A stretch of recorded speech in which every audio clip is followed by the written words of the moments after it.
हाय, आज हम सीखेंगे बेटा तीन प्रकार के आंकड़ों का मध्य निकालना। देखो, पहले यथाप्राप्त आंकड़े, फिर अवर्गीकृत आंकड़े, फिर वर्गीकृत आंकड़ों का मध्य कैसे निकालते हैं। चलिए बेटा शुरू करते हैं। देखो, यथाप्राप्त आंकड़े इस प्रकार से होते हैं बेटा।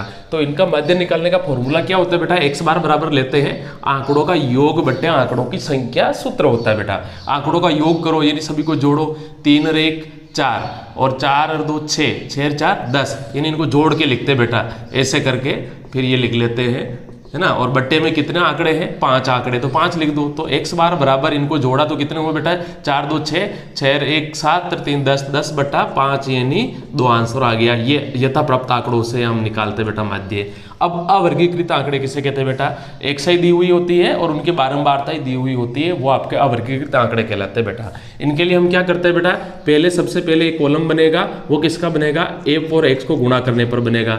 1 को 4 से गुणा किया तो 4, 3 को 2 से गुणा किया तो 6, 4 को 1 से गुणा किया तो 4, 3 को 2 से गुणा किया तो 6। फिर क्या करते हैं बेटा, इनको जोड़ते हैं, बारंबारता को जोड़ते हैं और जो एपेक्स को गुणा किया, जैसे ही जोड़ेंगे तो सिग्मा योग का रूप होता है बेटा, योग का प्रतीक होता है। जोड़ लो इनको, 4 2 6, 6 3 9 और 1 10 हो गया। इनको जोड़ा तो 6 4 10, 10 यानी 20 हो गया बेटा। किसका योग होगा, सिग्मा एपेक्स का योग होगा 20। और इनका निकालने के लिए फॉर्मूला क्या हो जाएगा बेटा, x बार बराबर सिग्मा एपेक्स बटा सिग्मा एफ। सिग्मा एपेक्स कितना आया, 20 आया, बटा 10, तो इसका भी क्या आ जाएगा बेटा, 2 हो जाएगा। अब बात करते हैं अवर्गीकृत आंकड़ों के लिए बेटा।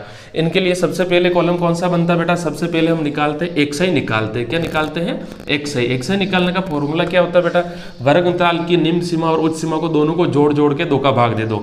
0 और 10 को जोड़ा 5, इनको जोड़ा तो 15, और इनको जोड़ के भी 2 का भाग दे दो बेटा, कितना हो जाएगा 25, और ऐसे ही इनको जोड़ के 2 का भाग दे दो, कितना हो जाएगा 35। फिर क्या करते हैं बेटा, फिर आपके 3 विधियां होती हैं, प्रत्यक्ष विधि होती है, कल्पित माध्य विधि होती है, पद विचलन विधि होती है। तो हम प्रत्यक्ष विधि से करेंगे बेटा। f और x को गुणा कर दो, f x को गुणा किया तो 6 पंजे 30, और इनको गुणा किया तो 15 3 45, 25 दूना 50 और 35 से कम 35। तो फिर अब क्या करेंगे बेटा, सिग्मा एफ को जोड़ दो, और ये सिग्मा एफ चाहिए हमारे को। सिग्मा एफ का मान क्या हो जाएगा, 6 3 9, 9 और 2 11 और 1 क्या हो जाएगा बेटा 12। अब इनको वापस सिग्मा एफ एक्स को भी जोड़ दो आप। सिग्मा एफ एक्स को जोड़ेंगे तो क्या हो जाएगा, 35 और 45 हो गया बेटा, कितने 50 80, और 80 और 80 160 हो जाएगा। तो इसका भी फॉर्मूला प्रत्यक्ष विधि का क्या हो जाएगा बेटा, x बार बराबर सिग्मा एफ एक्स बटा सिग्मा एफ, यानी 160 में किसका भाग दे दो आप, 12 का भाग दे दो। तो भाग देने पर जो आएगा बेटा वो क्या आ जाएगा, आपका अवर्गीकृत आंकड़ों का मध्य आ जाएगा। इस तरीके से हम 3 प्रकार के आंकड़ों का मध्य निकालते हैं।